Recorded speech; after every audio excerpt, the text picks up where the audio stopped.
Welcome to Jatin medical and nursing academy. Myself R D Chaudhary.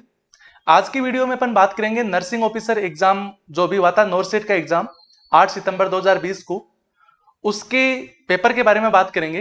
वैसे ये memory based paper है। इससे पहले अपन ने शिफ्ट फर्स्ट के पेपर के बारे में डिस्कस किया था। फर्स्ट शिफ्ट का फर्स्ट पार्ट अपन ने डिस्कस किया था। आज की वीडियो के अंदर अपन सेकंड शिफ्ट के फर्स्ट पार्ट के बारे में डिस्कस करेंगे। ओके फ्रेंड्स, जो सेकंड शिफ्ट थी वो 3 से 6 पीएम तक थी और इसके अंदर भी 200 क्वेश्चंस आए थे, जिनमें से 150 से ज्यादा के क्वेश्चन यानी 150 क्रॉस क्वेश्चन हमारे को मिले हैं। तो उनको अपन विथ ऑप्शंस यहाँ पे डिस्कस करेंगे, जिसके कारण से आपको आंसर की मिल सके। तो अपन वन बाय वन क्वेश्चन यहाँ पे कुछ डिस्कस करेंगे। सबसे पहले देखते हैं question number 1। The relation between foetal presenting part and maternal pelvis is known as. Foetal presenting part और मेटरनल पेल्विस के बीच क्या रिलेशन रहता है, उसको अपन क्या कहेंगे, उसकी टर्म्स को क्या कहेंगे। Option A attitude, option B lie, option C position, option D station. तो फ्रेंड्स उसको बोलेंगे अपन पोजीशन। जब फीटल प्रेजेंटिंग पार्ट और मेटरनल पेल्विस का अपन रिलेशन देखते हैं तो वहां पे वो पोजीशन को शो करती है। ओके फ्रेंड्स, उस जगह को अपन बोलते हैं पोजीशन। अब चलते हैं नेक्स्ट क्वेश्चन के अंदर। Question number 2। Vaccine that should not be freezed it.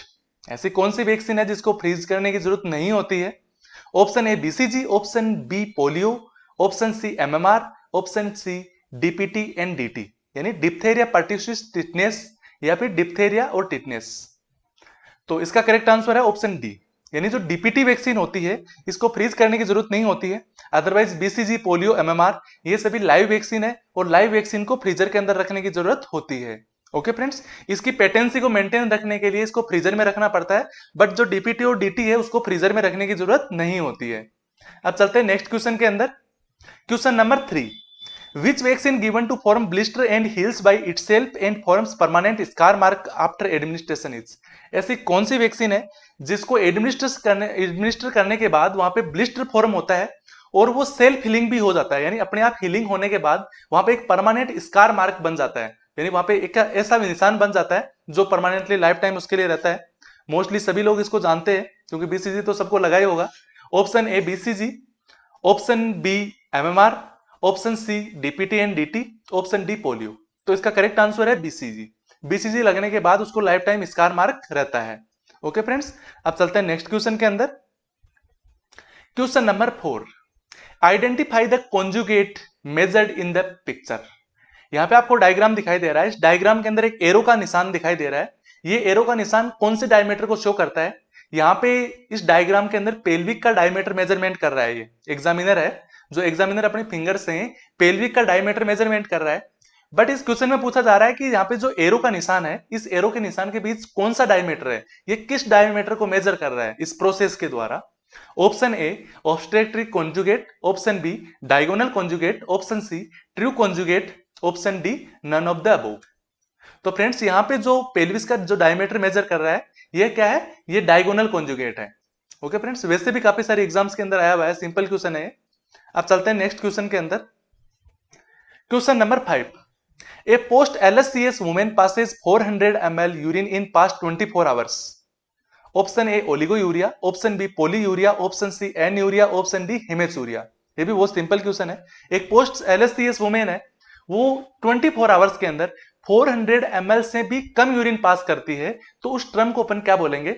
Option A oligo urea, यानी ओलिगो यूरिया करेक्ट आंसर होगा इसका। बट यदि पोलीयूरिया की अपन बात करें तो 2000 ml से ज्यादा यूरिन पास आउट करती है 24 आवर्स के अंदर, तो उसको अपन पोलीयूरिया बोलते हैं। और एनयूरिया उसको बोला जाता है जब 50 ml से भी कम, यानी या तो बिल्कुल एब्सेंट, बिल्कुल भी यूरिन पास आउट नहीं किया हो 24 आवर्स में, या फिर 50 ml से कम, तो उसको अपन बोलते हैं एनयूरिया। और फिर हिमेचूरिया है तो वो तो एक टर्म से अलग है, यानी यूरिन के साथ यदि ब्लड प्रेजेंट रहता है या फिर ब्लीडिंग होती रहती है यूरिन के साथ में, तो उसको अपन यूरिन हेमेचूरिया बोलते हैं। ओके फ्रेंड्स, अब चलते हैं नेक्स्ट क्वेश्चन के अंदर। Question number 6। Red colour urine is caused by which anti tubercular drug. जो जितनी भी एटीटी ड्रग होती है, मोस्टली फर्स्ट लाइन ड्रग 5 होती है, उसके बाद सेकेंड लाइन ड्रग भी होती है। बट जो फर्स्ट लाइन ड्रग है उनमें से सभी के जो साइड इफेक्ट पूछे जाते हैं या फिर उसके साथ में क्या चीज देखने को मिलती है, क्या बॉडी के अंदर इफेक्ट देखने को मिलता है, वो सब क्वेश्चन हर बार एग्जाम में पूछे जाते हैं। जैसे आइसोनियाजिड, रिफाम्पिसिन, स्ट्रेप्टोमाइसिन, इथाम्ब्यूटोल सबके अलग अलग है। तो इसके अंदर पूछा गया है कि जो रेड कलर यूरिन है वो किस एंटी ट्यूबरकुलर ड्रग के साथ देखा जाता है जो नॉर्मल है। तो फ्रेंड्स वो देखा जाता है रिफाम्पिसिन के साथ, क्योंकि आइसोनियाजिड, रिफाम्पिसिन, स्ट्रेप्टोमाइसिन, इथाम्ब्यूटोल ये सभी एंटी ट्यूबरकुलर ड्रग है, और इसमें से रिफाम्पिसिन यदि कोई पेशेंट एंटी ट्यूबरकुलर ड्रग ले रहा है तो उस कंडीशन में रेड कलर यूरिन वहां पे उस पेशेंट को देखने को मिलता है। ओके फ्रेंड्स, उसी तरीके से जैसे स्ट्रेप्टोमाइसिन है ओटोटॉक्सिसिटी कोज करता है। ओके फ्रेंड्स, जैसे इथाम्ब्यूटोल है तो वो आंखों के लिए प्रॉब्लम क्रिएट करता है। ओके फ्रेंड्स, तो अब चलते हैं अपन नेक्स्ट क्वेश्चन के अंदर। Question number 7, visualisation of bone in which stage of burn. Burn की कौन सी स्टेज है जिसके अंदर बोन विजुअलाइज हो जाती है। तो फ्रेंड्स बर्न की वैसे मोस्टली 4 स्टेज होती है, stage first, second, third and fourth. इन चारों स्टेज में से स्टेज फर्स्ट और सेकंड होती है वो पेनफुल होती है, और थर्ड और फोर्थ स्टेज होती है वो पेनफुल नहीं होती, वो पेनलेस स्टेज होती है। बट जो बर्न की जो स्टेज है उसको डिफ्रेंशिएट किया गया है या फिर डिवाइड किया गया है उसकी डेप्थ के अकॉर्डिंग, यानी बर्न के अंदर स्किन का जितना पार्ट या जितनी डेप्थ वहां पे बर्न हो चुकी है उसके अकॉर्डिंग उसकी स्टेज है वो डिवाइड की जाती है। तो जो फर्स्ट और सेकंड स्टेज होती है वो पेनफुल होती है, थर्ड स्टेज और फोर्थ स्टेज होती है उसके अंदर स्किन कंप्लीटली वहां पे डैमेज हो जाती है, उसका फासिया वगैरह सब कुछ यानी बोन तक टच हो जाती है, तो उसके अंदर बोन दिखाई देने लग जाती है। यानी सबसे हाईएस्ट जो स्टेज है या फिर सीवियर बर्न की अपन बात करें तो वो किसमें होता है, फोर्थ स्टेज के अंदर होता है। तो इसका जो करेक्ट आंसर हो गया ऑप्शन डी। अब चलते हैं नेक्स्ट क्वेश्चन के अंदर। Question number 8, bullet train in India was run with the help of which country. India के अंदर बुलेट ट्रेन कौन सी कंट्री की हेल्प के द्वारा चलाई गई थी। Option A Japan, option B China, option C Russia, option D USA. तो फ्रेंड्स ये भी बहुत सिंपल क्वेश्चन था, इसका करेक्ट आंसर है जापान। जापान की हेल्प से इंडिया के अंदर बुलेट ट्रेन चलाई गई थी। अब चलते हैं अपन नेक्स्ट क्वेश्चन के अंदर। Question number 9, identify the procedure being performed in the image. यहां पे आपको एक डायग्राम दिखाई दे रहा है, डायग्राम के अंदर एक प्रोसीजर हो रहा है और इस प्रोसीजर का नाम है एबीजी सैंपलिंग। ओके फ्रेंड्स, यानी एबीजी एनालिसिस के लिए ब्लड की सैंपलिंग कर रहा है ये, क्योंकि यहाँ पे आपको जो एक हैंड के अंदर इसकी सिरिंज आपको दिखाई दे रहा है और जो सेकंड हैंड है उस सेकंड हैंड से यहाँ पे आर्टरी को पालपेट किया जा रहा है, यहाँ पे आर्टरी को फील किया जा रहा है, उसके बाद आर्टरी के अंदर फील करके या फिर उसको पालपेट करके उसके अंदर निडल प्रिक की जाती है। तो इस प्रोसेस से इसलिए पता चल रहा है कि ये क्या कर रहा है, ये एबीजी सैंपलिंग, एबीजी एनालिसिस के लिए ब्लड की सैंपलिंग कर रहा है। तो आईवी ड्रग एडमिनिस्ट्रेशन बिल्कुल भी नहीं है, वेनिपंक्चर भी नहीं है, ऑल ऑफ द अबव बिल्कुल भी नहीं बोल सकते। इसका करेक्ट आंसर होगा ऑप्शन ए। अब चलते हैं नेक्स्ट क्वेश्चन के अंदर। अपना नेक्स्ट क्वेश्चन है question number 10, the given retractor used in which of the following surgeries. यहां आपको जो डायग्राम दिखाई दे रहा है ये रिट्रैक्टर है, और कौन सा रिट्रैक्टर है, ये डियोन रिट्रैक्टर है फ्रेंड्स। ओके, तो ये डियोन रिट्रैक्टर है, इसके यूजेज के लिए पूछा गया है। ऑप्शन है थायरॉइडेक्टोमी के अंदर, option B ophthalmic surgeries, option C LSCS, option D orthopaedic surgery. तो फ्रेंड्स जो डिएबर रिट्रैक्टर होता है ये मोस्टली एब्डोमिनल और थोरेसिक सर्जरी दोनों के लिए यूज होता है वैसे, बट मोस्टली अपन देखा जाए तो एब्डोमिनल सर्जरी के लिए, लेप्रोस्कोपी के लिए, इनके लिए यूज होता है। और एब्डोमिनल सर्जरी के अंदर भी मोस्टली एलएससीएस के अंदर यूज होता है, क्योंकि इसका स्पेशली अपन काम की बात करें तो जो डियोन रिट्रैक्टर होता है उससे ब्लेडर को रिट्रैक्ट किया जाता है, यानी ब्लेडर को रिट्रैक्ट करने के लिए इसका यूज किया जाता है, इसलिए एलएससीएस के अंदर बहुत यूजफुल रहता है। तो इसका करेक्ट आंसर हो गया ऑप्शन सी यानी एलएससीएस। अब चलते हैं अपन नेक्स्ट क्वेश्चन के अंदर। अपना नेक्स्ट क्वेश्चन है question number 11, identify the colour of IV cannula used in paediatric unit. Paediatric unit के अंदर किस कलर का कैनुला यूज होता है। जो यहां पे आपको खूब सारे कैनुला दिया गया है, बट फ्रेंड्स इसमें से यहां पे आपको 6 कैनुला दिए गए हैं, बट यहां पे 2 कैनुला मिस है। जो सबसे पहले आपको दिखाई दे रहा है ऑरेंज कलर में, यहां से देखते हैं तो ये 14 नंबर है, उसके बाद 16 नंबर है, ग्रीन कलर का है 18 नंबर है, उसके बाद पिंक कैनुला है जो फर्स्ट शिफ्ट के अंदर पूछा गया था, ये 20 गेज का है, उसके बाद 22 गेज और येलो है 24 गेज, और इसके बाद एक और होता है वॉयलेट कलर का, वो 26 गेज का होता है। तो यहाँ पे जानबूझ के 26 का नहीं दिया गया है, क्योंकि यहाँ पे पूछा गया है इस येलो के बारे में ही पूछ रहा है। तो पीडियाट्रिक यूनिट के अंदर मोस्टली येलो और वॉयलेट कलर के कैनुला ज्यादा यूज किए जाते हैं, बट यहाँ पे वॉयलेट कलर का तो है नहीं जो 26 गेज का होता है, तो यहाँ पे करेक्ट आंसर होगा येलो कलर, यानी करेक्ट आंसर है ऑप्शन ए। तो पीडियाट्रिक यूनिट के अंदर येलो कैनुला यूज किया जाता है। अब चलेंगे नेक्स्ट क्वेश्चन के अंदर। क्वेश्चन नंबर 12 है, identify the size of IV cannula in image. इससे प्रीवियस क्वेश्चन में भी आपको मैं बता चुका हूं कि यहाँ पे जो ऑरेंज कलर का आपको कैनुला दिखाई दे रहा है कितने गेज का है, ये 14 गेज का है। करेक्ट आंसर हो गया ऑप्शन ए, यानी 14 गेज का कैनुला है, और फर्स्ट शिफ्ट के अंदर पूछा गया था पिंक गेज का, जो पिंक कलर का कैनुला जो 20 गेज साइज का था। अब चलते हैं नेक्स्ट क्वेश्चन के अंदर। Question number 13, what will you do if you have needle stick injury of HIV patient. HIV patient की जो नीडल है वो किसी को इंजर्ड कर गई है, तो उस कंडीशन में वहां पे क्या करना चाहिए, फर्स्ट प्रायोरिटी क्या होती है। Option A give incision to injury, option B suck out the blood, option C squeeze out the blood, option D wash with soap and water. तो फ्रेंड्स ये भी बहुत रिपीटेड क्वेश्चन है, काफी बार एग्जाम में पूछा जाता है। इसके अंदर करेक्ट आंसर होगा ऑप्शन डी यानी wash with soap and water. यदि नीडल स्टिक इंजरी हो गई है तो नॉर्मल साबुन और वाटर से उसको वॉश कर लेना है।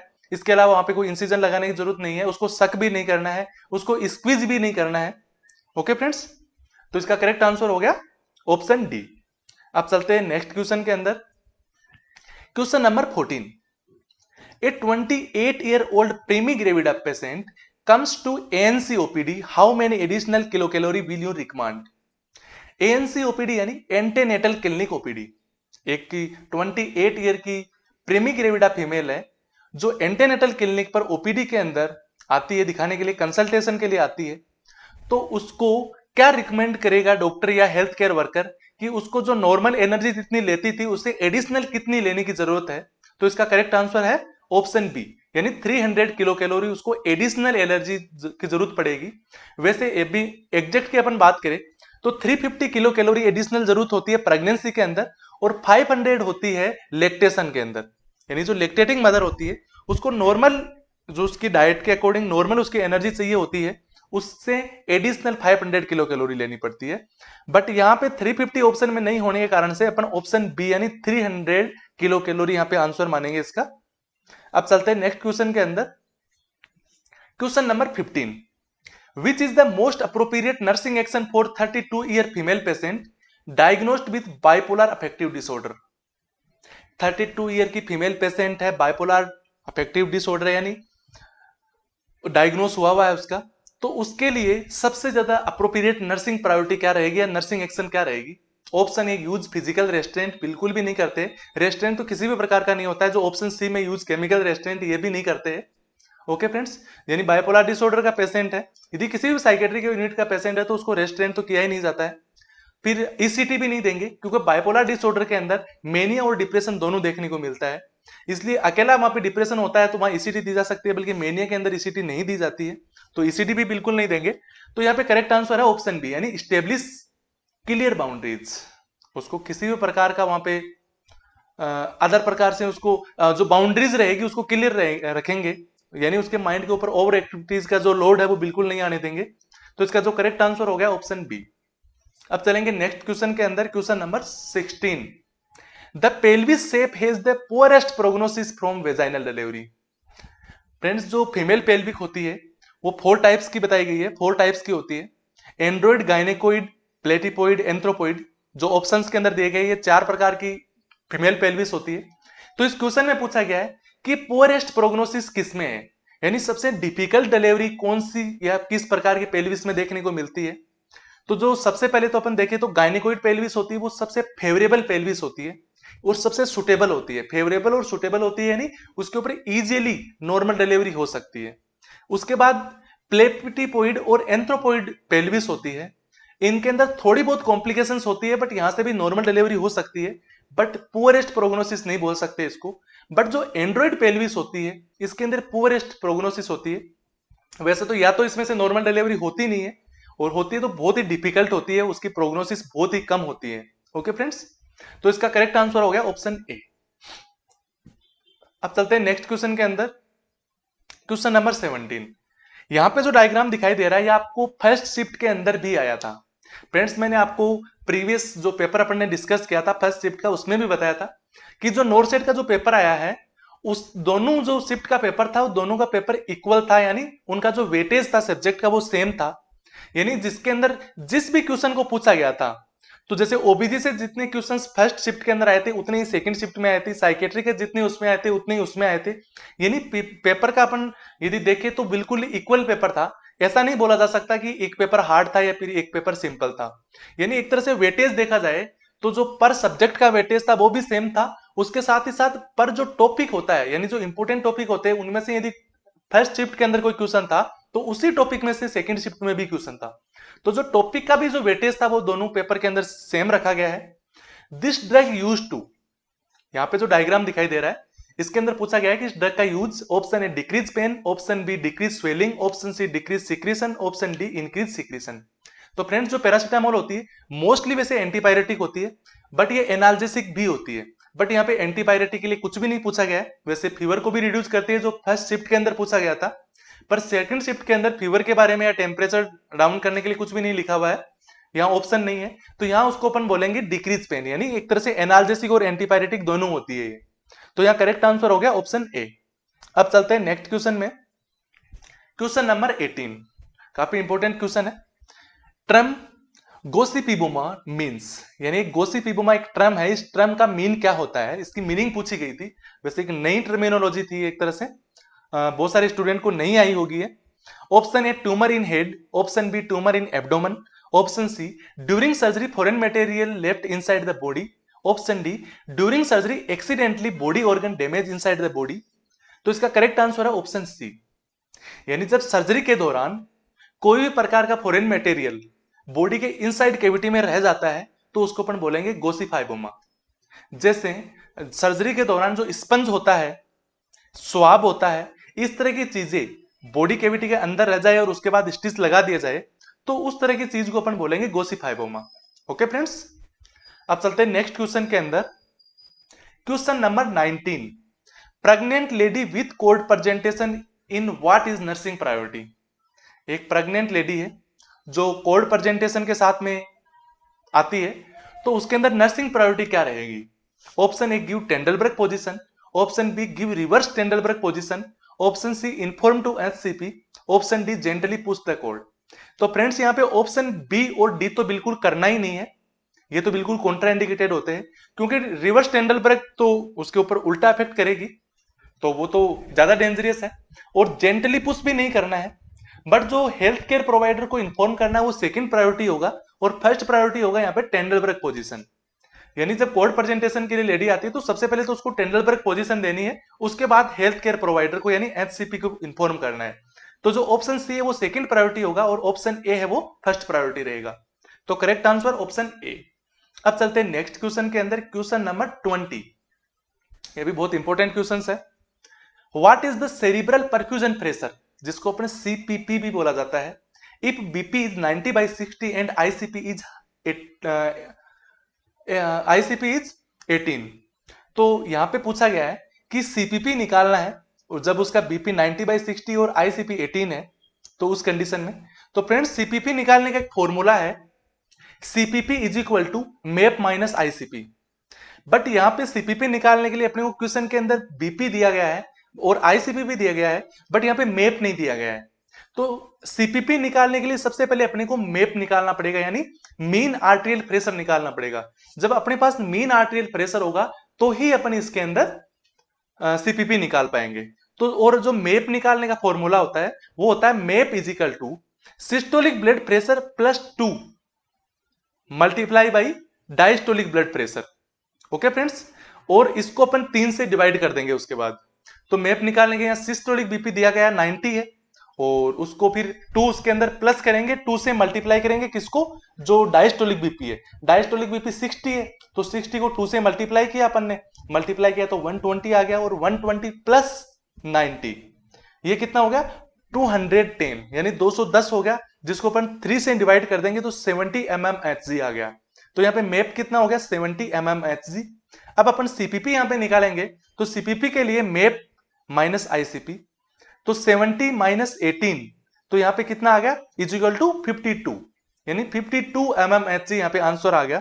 तो यहाँ ऑप्शन में दिया गया option A 48 mmHg, option B 65 mmHg, option C 52 mmHg और ऑप्शन डी 30 mmHg। तो यहाँ पे करेक्ट आंसर हो गया ऑप्शन सी, यानी ऑप्शन सी के अंदर दिया गया है 52 mmHg। ओके फ्रेंड्स, अब चलते हैं नेक्स्ट क्वेश्चन के अंदर। अपना नेक्स्ट क्वेश्चन है question number 21, most southern state of India. India के ऐसा कौन सा स्टेट है जिसको मोस्टली साउथर्न स्टेट बोला जाता है?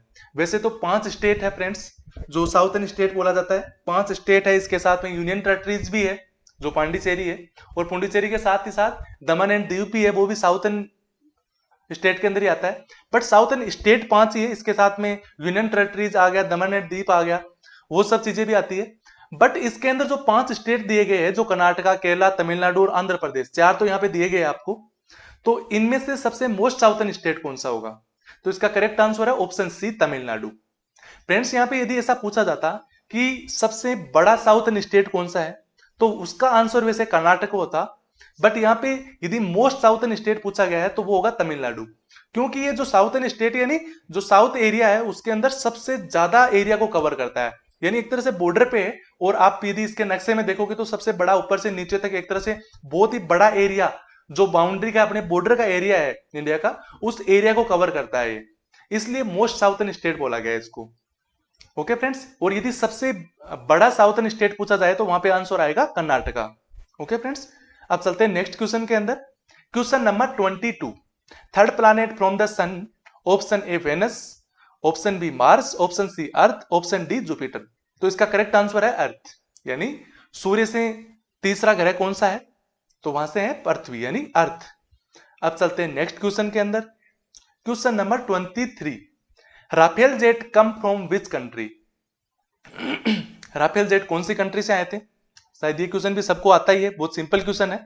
Option A France, option B Japan, option C China, option D Russia. तो इसका करेक्ट आंसर है फ्रांस। जो राफेल जेट विमान है उसकी अभी इंडिया से डील हुई थी और अब तो इंडिया में आ भी चुके हैं। तो राफेल जेट विमान कौन सी कंपनी से आए थे? फ्रांस से आए थे। वहां पे दसोल्ट कंपनी थी एक जिसने राफेल जेट बनाए थे और वो बनाती है, उसके बाद उसने यहाँ पे डिलीवर किए, यानी फ्रांस की कंपनी है।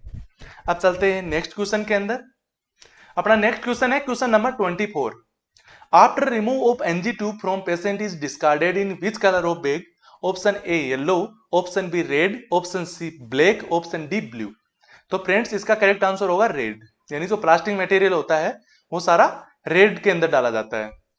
ओके फ्रेंड्स, अब चलते हैं नेक्स्ट क्वेश्चन के अंदर। बीएमडब्ल्यू के वैसे और भी सारे क्वेश्चन आए थे। नेक्स्ट क्वेश्चन है question number 25, electronic city of India. Option A Delhi, option B Chandigarh, option C Bangalore, option D Indore. वैसे फ्रेंड्स ये भी एम्स ने पहले पूछा हुआ है किसी एग्जाम के अंदर। तो सबसे जो इलेक्ट्रॉनिक सिटी है इंडिया के अंदर तो वो बोला गया बेंगलोर को, यानी बेंगलोर है वो है इलेक्ट्रॉनिक सिटी है। तो ये 25 क्वेश्चन अपने हो गए फ्रेंड्स। इससे आगे 25 से 26 से लेके आगे के जो क्वेश्चन आएंगे वो अपन पार्ट 2 के अंदर डिस्कस करेंगे। पर डे अपन 2 वीडियो में बनाऊंगा, जिसके अंदर पार्ट जो शिफ्ट फर्स्ट की एक वीडियो और शिफ्ट सेकंड की दूसरी वीडियो, जिसके अंदर अपन ने पार्ट फर्स्ट अपन डिस्कस कर चुके हैं फर्स्ट शिफ्ट का भी, और सेकंड शिफ्ट का भी अपन पार्ट फर्स्ट डिस्कस कर चुके हैं। अब सबसे पहले अपन वीडियो बनाएंगे जो शिफ्ट फर्स्ट का सेकंड पार्ट और उसके बाद सेकंड पार्ट इसका। बट ऐसे ही करते करते अपन 150 से क्रॉस क्वेश्चन अपन डिस्कस करेंगे। यदि फ्रेंड्स मैं एक ही वीडियो में सारे क्वेश्चन डालूंगा तो वीडियो बहुत लंबी हो जाएगी, इसीलिए मैं पार्ट बाय पार्ट इसको बना रहा हूं। ठीक है फ्रेंड्स, तो ओके। यदि आप Jatin medical and nursing academy YouTube channel पे नए हैं तो चैनल को सब्सक्राइब जरूर कर ले और बेल आइकन को भी प्रेस कर ले, जिसके कारण से हमारी आगे आने वाली जो भी वीडियो होगी उनका नोटिफिकेशन आपको मिल जाएगा। और इसके साथ ही साथ आप हमारी व्हाट्सएप ब्रॉडकास्टिंग सर्विस में ऐड होना चाहते हैं तो आप अपना नाम और एड्रेस लिख के हमें मैसेज कर सकते हैं 9413722120। इन नंबर पे आप अपना जो नाम लिख के मैसेज करेंगे तो उसके बाद आपका नंबर हमारे ब्रॉडकास्टिंग सर्विस में ऐड कर दिया जाएगा। उसके बाद हमारे किसी भी वीडियो का कोई लिंक होगा, वैकेंसी से रिलेटेड इंफॉर्मेशन होगी या स्टडी मटेरियल से रिलेटेड कोई पीडीएफ्स होगी तो वो आपको व्हाट्सएप के थ्रू यहाँ पे प्रोवाइड करवा दी जाती है। इसके साथ ही साथ आपको यदि हमारे चैनल से रिलेटेड कोई स्पेशल क्वेरी है तो आप हमें मेल भी कर सकते हैं। हमारी मेल आईडी है jatinmedicalnursingacademy@gmail.com। इसके साथ ही साथ आप हमारे फेसबुक पेज को भी लाइक कर सकते हैं, हमारे इंस्टाग्राम पेज पे हमें फॉलो कीजिए और टेलीग्राम ग्रुप को भी ज्वाइन कर लीजिए, ये Jatin medical and nursing academy के नाम से है। Okay friends, thank you, bye for now, see you later, bye bye.